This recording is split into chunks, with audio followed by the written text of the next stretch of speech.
It's raining men.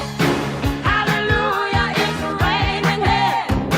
Every specimen. Greetings, everyone. This is A Shot of Whiskey, and it is now June, meaning that it is the time of year where our political masters and corporate overlords want to pander to former closet dwellers while violating our First Amendment rights to disagree.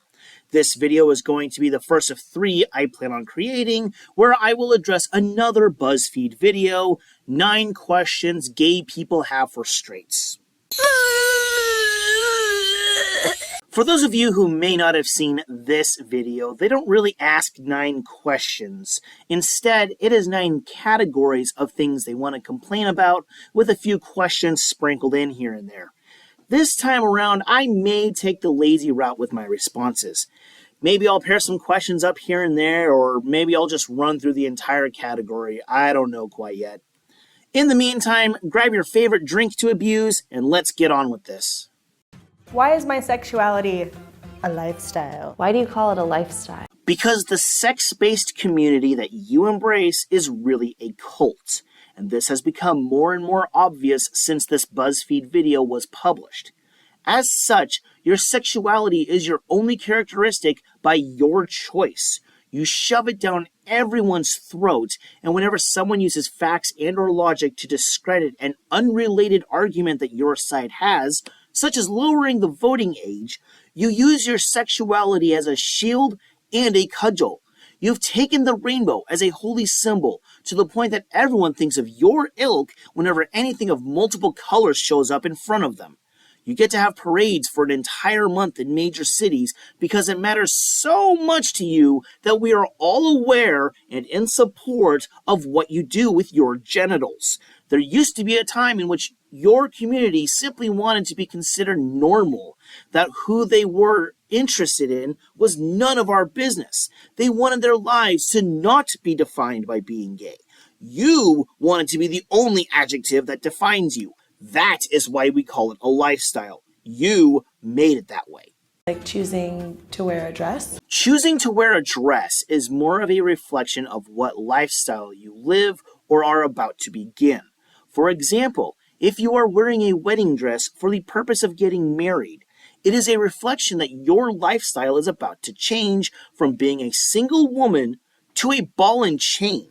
However, simply wearing a summer dress because it is summertime is not because of your lifestyle.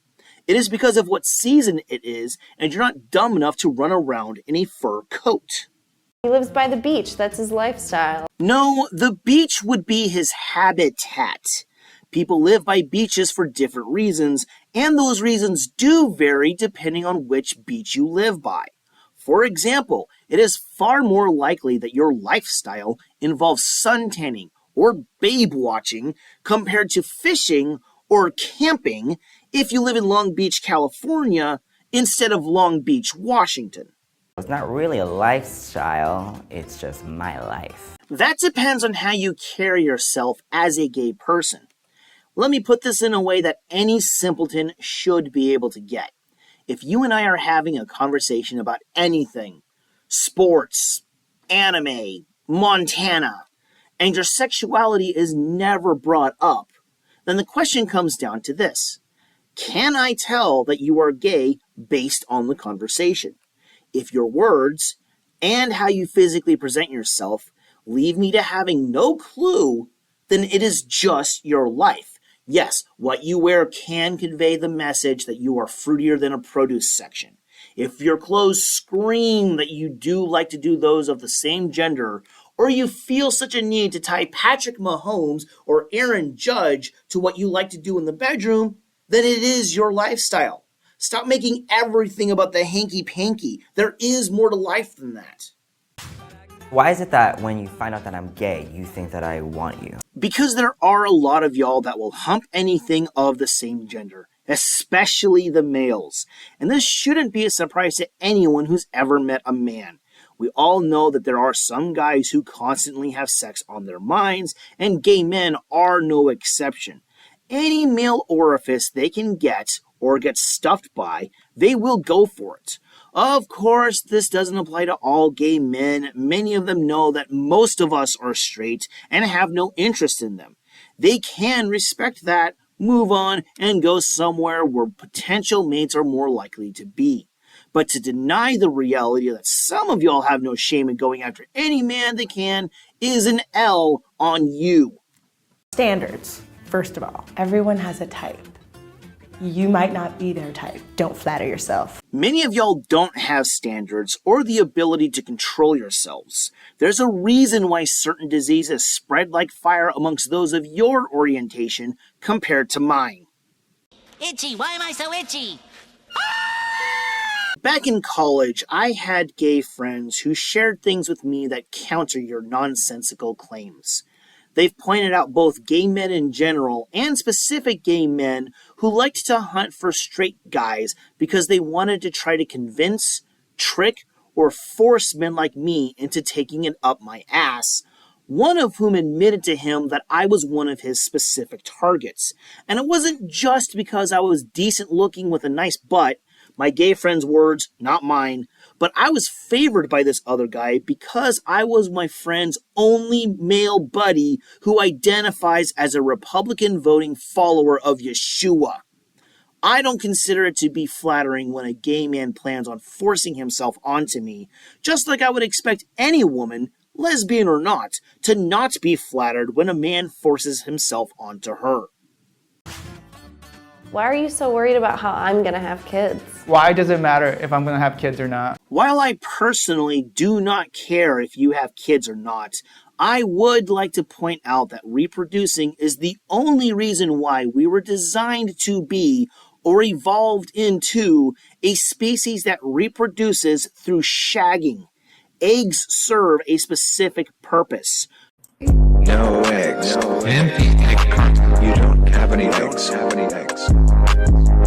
No eggs. Empty egg carton. You don't have any eggs. Sperm serves a specific purpose. And yes, their purposes are the same purpose.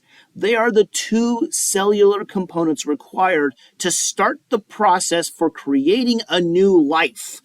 Every time a woman has her period, it is because her system is doing its monthly cleaning out of the mess produced during the ovulation cycle. Every time a man busts, I'm about to bust. Those sperm cells aren't expecting to find a uvula or intestinal mucus.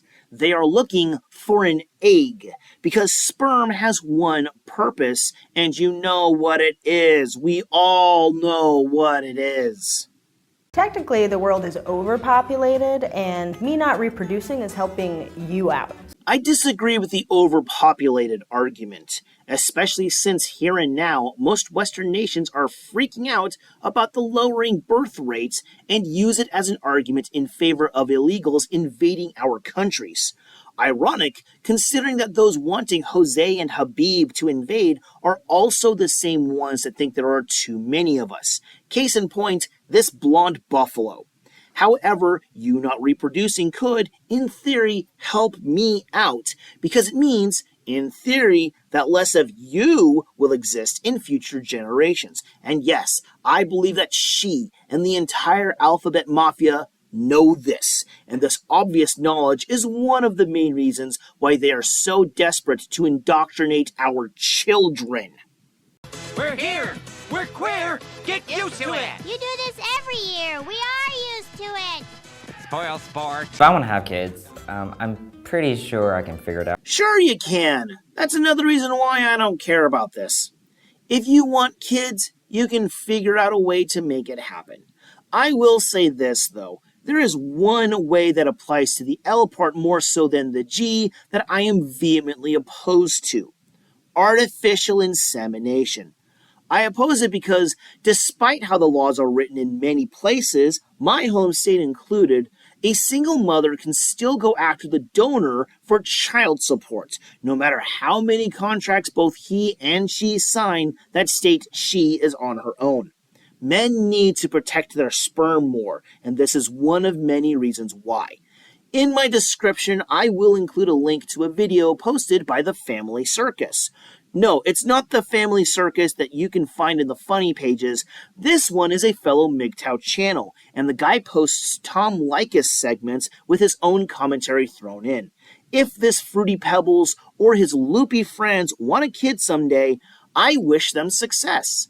If they never do, good. 1 down, 2 to go. I want to try to have the second one come out before Father's Day because my son and I will be going on vacation during that time, and I'd like to try to avoid working on this content during that week. If it doesn't happen, then we'll see when number 2 comes out. I order you to go take a number 2.